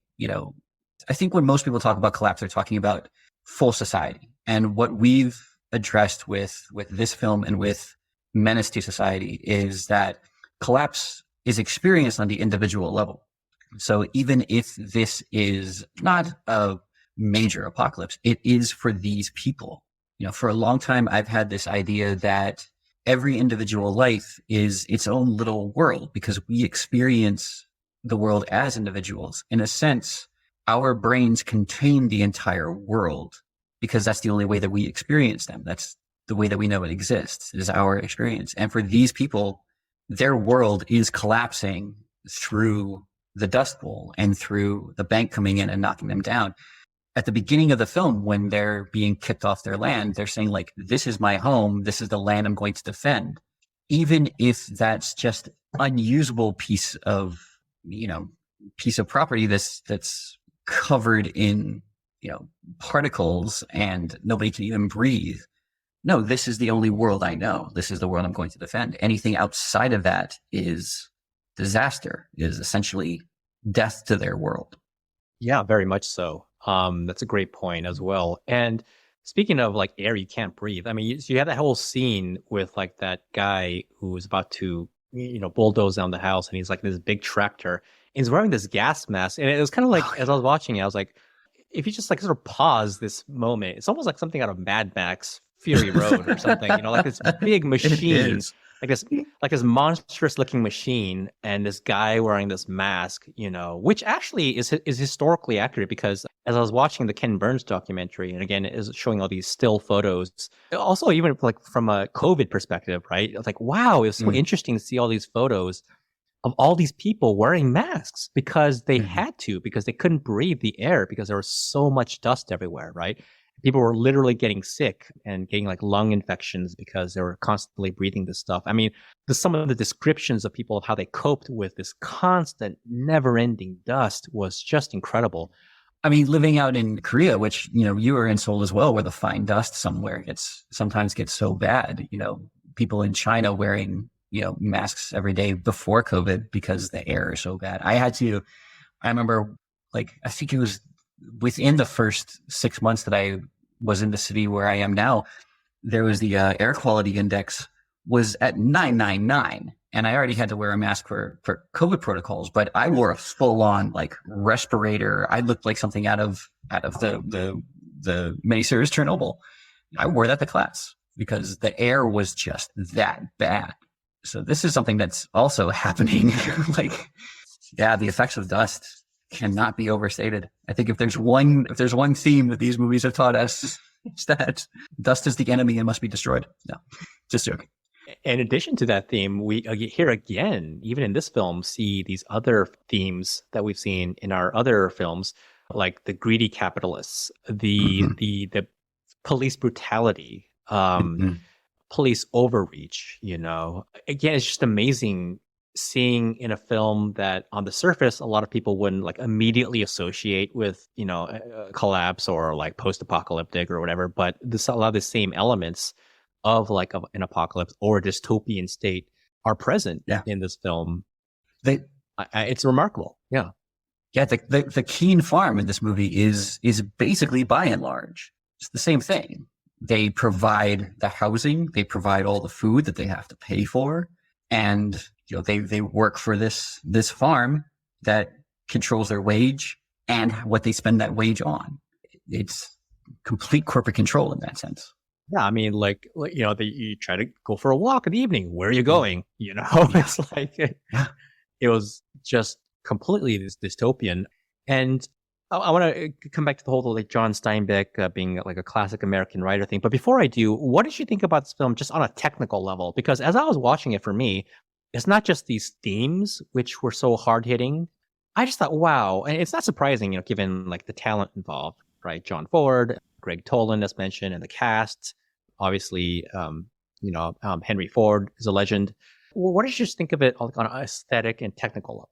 As you mentioned, it's an absolutely beautiful film. I mean, yeah, there's just something about, filming in black and white now it can look great, but it doesn't quite have the same feeling as people who were native to that technology and knew how to best use it and best sort of exploit the power within that limitation. It's very old, so it's staged in very different ways. The way the characters, stand within the scene, the way that they move within the scene, it's still very theatrical. But coming back to it, technically, it looks great. It's filmed beautifully. There's the thing with older films where a lot of the characters will tend to sort of monologue, talk a bit longer than characters now will. But they do make the most of those in this film. Like, they don't feel like longer monologues. They're necessary. Actually, I just want to quickly make a correction. I said the lead actor was Henry Ford, so I kind of combined the name of Henry Fonda and John Ford, which is the director. Yeah. But yeah, so Henry Fonda was obviously Henry Fonda is very good. Like, he carries this sort of menace, but he's still likable enough because he's coming out for the crime of murder, And so there is the inherent menace of like, oh, he's killed someone before and he'll kill people. He could kill people again, but he's still very likable as a lead. And that's a remarkable performance. And as you mentioned, with these old films, there's a different kind of sensibility, a different kind of set of aesthetics. But within that framework, I thought the cast did a wonderful job. Jane Darwell, who plays the mom, oh, what a presence, Jim Casey. Jim Casey's great, or that character is great. Yeah. Was it John Carradine? Yeah. Yeah. Good character and stand-up guy. Yeah, indeed. I would want to be on his side. So I would want to be on my side if I were to be undergoing this particular ordeal. So yeah, coming back to this whole issue of, as you pointed out in a sort of email conversation we were having, okay, so it's clearly, like pro-labor, pro-worker, anti-capitalist in some ways, anti-police. And yet John Steinbeck is considered like this quintessential American writer. And I was thinking about that when you brought it up. And I think, and I could be wrong, or there could be more to this answer than what I'm suggesting. But I think part of it is he was writing at a time, so like The Grapes of Wrath came out like very shortly after the end of the Great Depression. So it was like right around the same time. And he was writing at a time when I feel like in general, I mean, you had guys like FDR in the White House, right? Someone who by today's standards, people would be foaming at the mouth saying, oh my God, we got a freaking commie in socialist. As president or, so he was writing at a different time where even though there was very much like, there have been different periods of the Red Scare throughout American history, but certainly there were anti-communist elements in society. But in general, someone who was that strongly pro-labor, pro-worker, I don't think at that time would have had as much of a crazy reaction as he would nowadays. And you know how, so we've talked about like the canon before, like the great American canon of literature. I think once you sort of have like this canon, a lot of people, I mean, let's face it, nowadays people don't really, in general, don't read as much as before. Sadly. And that's partly because we have so many different choices of media and so many just things in general, which is understandable. But it is also true that generally speaking, people read less, I think. There are, of course, exceptions. So a lot of this sense of John Steinbeck being like a classic American writer, I think it's just kind of received passively. I think if people actually read his stuff and they saw just how strongly pro-worker, pro-labor he is and pro-socialist, it would be surprising. I mean, certainly I was surprised by the extent of it. There are other writers, too, the same thing, like Upton Sinclair, Jack London, Dalton Trumbo, who was more of a screenwriter, but he was also a famous writer. These guys were all socialists, but they were canonized at a time when I think there was more kind of a sense of open-mindedness about the range of things that a great American writer, quote unquote, could be writing about. And as long as the literature itself was good, I think it was kind of still accepted to some degree. Whereas now, again, if John Steinbeck were to appear on the scene now and publish something like Grapes of Wrath, I think it'd be polarized, obviously, Yeah. So I think that's part of it. There may be more to it, but I think that's part of why he's still kind of considered like this quintessential American writer. I think it's just because a lot of people just haven't read his stuff, and it's just passively received from the reputation that you get from like your American literature class in high school or college. And I mean, that's kind of my take. What do you think? No, that's actually a really, really good point. Like you mentioned those Upton Sinclair and the other two writers, like those are names that Jack London and don't know the other one. You mentioned those, and those are all writers that I'm familiar with and I have an idea of the type, their quote unquote genre, but I've never read any of their work. I just pulled up on another screen that I have going over here, all of John Steinbeck's books. I've read one of these, and yet I know the titles of so many of the other ones. I actually don't know what they're about, but I have an idea because of the image in my head from like Of Mice and Men, from watching Grapes of Wrath. I have an idea of what I think they're about. They could be something completely different. That's a really good point about people being canonized without reading them. There was I remember an ex-girlfriend of mine was was a literature student, and I had never read The Great Gatsby, and we started talking about this. At the time, I had never read it. I've read it since like twice. It's a great book. But I said like, oh, I always thought it was about a flying car. She was like, what? No, it's not. You're thinking like Chitty Chitty Bang Bang or something like that. But that's a really good point that most people build up an image of something, especially something old like this, without actually having experienced it.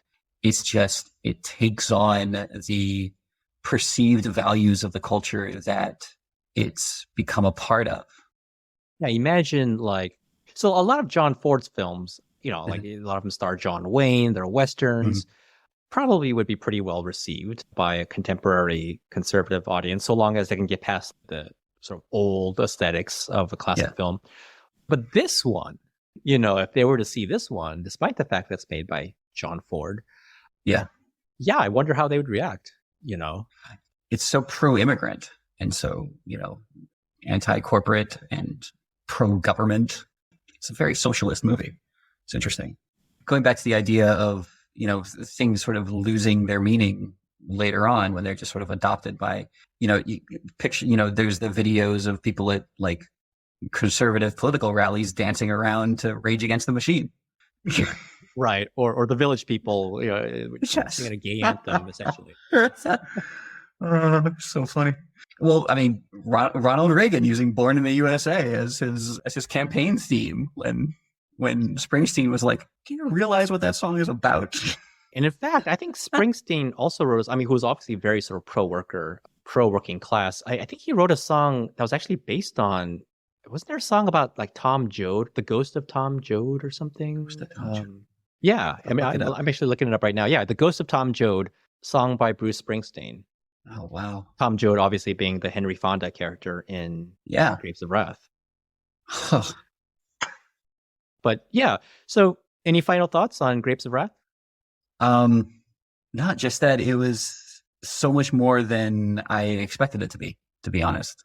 It wasn't, because like I said, I had an image of Steinbeck from American literature classes, and this was much more than that. It feels a lot more vital than I initially thought, a lot more timely. Vital is a good way of putting it. And I'm really happy you liked it because, I really love this film. And speaking of really loving film, we have a really good list here. What would be your top 3 choices from this list and why? Oh, give me a moment. I'm going to look over the list again. Okay. Let's see. Top 3 of this. Children of Men, because as we mentioned, it's something you can watch on like the thematic level. It's something you can watch on an artistic level. It's something you can watch on a societal level. There's just so much going on with it. It's so beautifully done. I would say WALL-E. WALL-E is such fun, and it's subversive in the sense that it is a children's film, and it is a fun little piece of animation. It's beautifully done, but there's also the much darker aspect of it, or the much more critical aspect of it. So it's another film that you can watch on many different levels. And the other one would be, I'd say Don't Look Up, for the reasons that we've talked about and that I've written about extensively. Yeah, I think that would be my top 3 of these. What about you? What is your top 3 of this list? Yeah. Well, first of all, great choices. And 2 of them overlap with mine. You can probably guess which ones they are. My first choice, yes, Children of Men would be one of them. Mm-hmm. And just because, like aesthetically, technically, it's a brilliant achievement. Again, if someone were to ask me, of the 10 films on the list, which kind of maybe Contagion as well, but which do you kind of foresee as being like a very plausible scenario happening in the future? I mean, the other thing we forgot to mention was I think Children of Men takes place in like 2027 or something like that, which is not so far away. And again, for all the reasons I mentioned while we were talking about it, I kind of do see it as being highly, highly plausible. The next one would also be Don't Look Up, again, for all the many reasons we talked about during our discussion, and other reasons also that we didn't have time to cover. And my third choice would be different. For me, it would be The Grapes of Wrath. And just, again, because a similar reason as Children of Men, because for this one, it's not that actually both. Not only did it actually already happen, I can easily imagine something similar occurring some unknown point in the future with a collapsing economy on one hand, overlapping with a simultaneous extreme severe ecological crisis. And with those two things overlapping and the effects of that, and obviously, like the story takes place in a different time period, different technology, so that stuff would all be different. But like people leaving their homes, right, that they've come to love for generations, and yet they leave it all behind, looking because their survival is at stake. And then all the things they run into along the way, the struggles, the barriers, the prejudice, and so for those reasons, and also because I also think that the film is a technical achievement, certainly for its time. Yes. Just very well made. That would be my third choice is The Grapes of Wrath. That's a good inclusion on your list. I'm glad it's because my list is all like major Hollywood studio releases. I feel kind of bad for that. For its time, it was kind of a Hollywood release, but certainly nowadays, it wouldn't be considered. That is true. A classic, but it's not just another like contemporary big budget. Right. And I'm glad we got to include like one classic film on our list, one animation. Yes. So we got one comedy or two comedies. Two comedies. So a nice little mix. And Jess, why don't you at this time share with us some things that you're working on now? Some places that obviously, aside from your reviews on pop mythology, which again, I highly urge people to check out, just anything you want to plug and promote. I'm always sort of working on something. Right now, my main thing is this creme satire. It's a message book. It's sort of a Chuck Palahniuk, Elmore Leonard piece that I would like to have a bigger audience with. My other work, I'm busy just sending it to indie publishers, but this is the one that I want to have sort of a mainstream reach with. Having heard a more detailed synopsis of your current novel, I am willing to make the prediction officially that I think this would be a hit, because just with like the economic storm clouds that I see on the horizon, and this fact that despite all the rhetoric during the 2008 financial crisis about all the lessons we're going to learn and all the things we're going to change, nothing changed, at least nothing essential. And the fact that we're basically heading towards another 2008 crisis, in my opinion, I really feel like this is a very, very timely story that's going to resonate with a lot of people. Obviously, I'm biased. I admit that. And the feedback has been very good. I'm holding out. It's something that, in terms of like other publishing avenues, those would be easy. I'm holding out because I want this to have the biggest release possible. In terms of plugging though, I still have the two. They're a little bit hard to get, but the two YA series, The One and Werewolf Council, I'm very proud of them. I put a lot of work into those. The One especially. I mean, it's like picking which is my favorite child of all the books that I've had published. But like The One, the science fiction, I felt my imagination strain and grow when writing that series. Yeah, I'll definitely put links to both of those series in the podcast description. Thank you so much for being on the show with me today. I felt like today it was more like you were a co-host and we were just two friends having a conversation, which is the way I wanted it to be, obviously, as we discussed, more so than my other episodes where it's kind of more of just a formal interview. So I really, really enjoyed it. I really liked talking about the different films that was on our list. Any final words? Thank you again. Thank you very much for having me. This was really good fun. Took a while to watch all these films, and I can't always say that watching them was the best experience, but it was very enlightening, and I feel like I got a few new wrinkles in my brain. Yeah, so I just want to clarify. When you said not the best experience, you meant like not that these are bad movies, but in the sense that they were brutal, no. Right? Yeah. I mean, like watching Threads was not something I want to do again. It was good to watch it once. It was not always. There's the phrase, experience is the best teacher. I always extend it as it's not always the preferred way to learn. But if people want to talk to me about movies or other such things, don't find me on Twitter because I'm not on that site anymore because I can't support it. Understandably so. And I hope you enjoyed that discussion of 10 films about collapse. Sorry if there was a movie you were hoping would be on the list but wasn't, or if it was on the list but there was an aspect to it that we didn't talk about. Obviously, with 10 movies, there was only so much we could talk about with each selection. But we're open to suggestions and requests, so if there's a movie you'd like us to talk about here in the future, just let us know. You can email me at editor@popmythology.com. And maybe if we get enough requests, we'll do another one of these. Or even if we don't get any requests, maybe we'll do another one anyway. Finally, just a quick mention. Some of you might be wondering why we opened part 1 of this episode with a quote from the movie The Road, even though we spent the least amount of time discussing it. It's just because we thought it was an interesting and evocative quote that seemed to convey a feeling of collapse. We didn't mean to imply that the film was going to have some kind of special place in our discussion, so I'm sorry if it gave you that impression, just in case. However, the quote that opened part 2 from Bruce Springsteen's The Ghost of Tom Joad, that was intended to impart special significance to the movie that it references, which is, of course, The Grapes of Wrath. Okay, until next time, I am the Pop Mythologist, and this is The End.